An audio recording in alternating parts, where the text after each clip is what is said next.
Muy buen día. A fin de dar una explicación más amplia acerca del riesgo en los portafolios de inversión, tendremos el presente screener. La mayoría de los instrumentos financieros tienen rendimientos inciertos, por lo que son activos riesgosos. El principal problema que enfrenta un inversionista es la toma de decisiones para la creación de un portafolio. Un portafolio es un conjunto de instrumentos cuyo objetivo es obtener un buen rendimiento minimizando el riesgo. Esta técnica de selección de instrumentos se conoce como la teoría moderna de portafolios.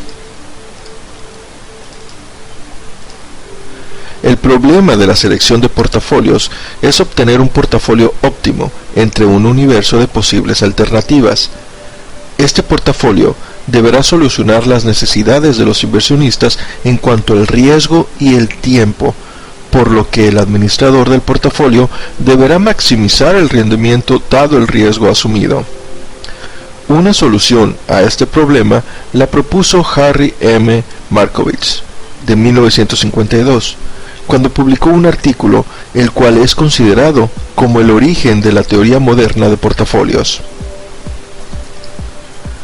El inversionista reconoce que los rendimientos futuros de los valores y por tanto de los portafolios en el siguiente periodo son desconocidos. A pesar de esto, el inversionista puede estimar el rendimiento esperado, que es la media, y escoger el portafolio con el rendimiento más alto. Ahora tenemos la siguiente pregunta: ¿por qué el rendimiento del certificado del Tesoro se comporta independientemente del estado de la economía? Es decir, si hay tres estados de la economía que son recesión, normal y auge, la ganancia del certificado del Tesoro no varía pasando por esos tres estados. La respuesta es simple: porque el certificado del Tesoro es una promesa incondicional del pago del gobierno federal al portador, lo que implica que sin importar la situación económica en la que se encuentra el país, el gobierno debe pagar el monto del título y sus respectivos intereses. Además, el propósito de la existencia de estos títulos es brindar al público una alternativa de inversión sin ningún tipo de riesgo, y es por lo tanto que asegura una ganancia al inversionista. Ahora tenemos un conflicto de objetivos, el tener un rendimiento alto y un riesgo bajo. Se deberá balancear al principio del periodo de la inversión. La combinación de un rendimiento adecuado con un nivel de riesgo apropiado se logra a través de la diversificación. La teoría de portafolios básicamente propone buscar primero aquellas carteras o títulos que proporcionan el mayor rendimiento para un riesgo dado y al mismo tiempo determinar cuáles son las carteras que soportan el mínimo riesgo para un rendimiento conocido. A aquellas carteras que cumplen con los requerimientos anteriores se les denomina carteras eficientes. El conjunto de las carteras eficientes se puede determinar resolviendo cualquiera de los siguientes problemas. El resultado de ambos programas será el conjunto de carteras eficientes que tiene la forma de curva convexa y que recibe el nombre de frontera eficiente, por estar formada por la totalidad de las carteras que son eficientes.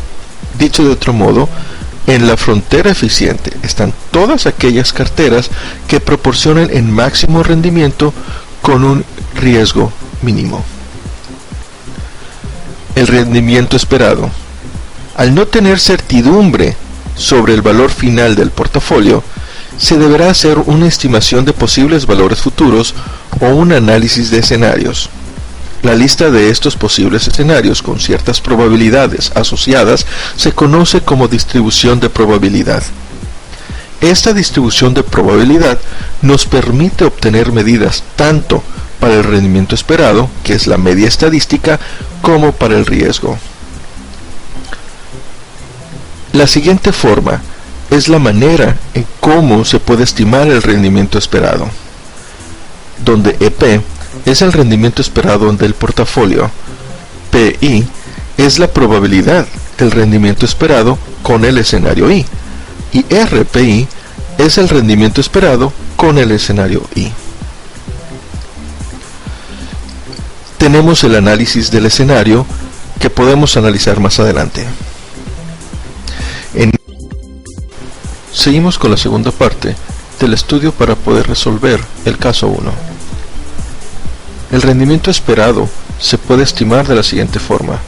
Estamos hablando del portafolio de inversión, donde EP es el rendimiento esperado del portafolio, PI es la probabilidad de rendimiento esperado con el escenario I, y RPI es el rendimiento esperado con el escenario I. Nosotros tenemos un mercado a la alza, mercado a la baja y la crisis azucarera en este ejemplo. Tenemos la probabilidad, que es el 0.5 en la alza, 0.30 a la baja, y en la crisis es 0.20, y su rendimiento en cada una de las etapas del mercado. Para sacar el rendimiento esperado, que es esta fórmula, tenemos que multiplicar el porcentaje por la probabilidad de que exista de cada uno de los estados del mercado. Quiere decir que vamos a multiplicar 0.5 por 0.25 más 0.30 por 0.10 más 0.20 por menos 0.25 y nos da el 10.5% del rendimiento esperado. Nosotros tenemos que hacer esto por cada una de las acciones en el caso 1.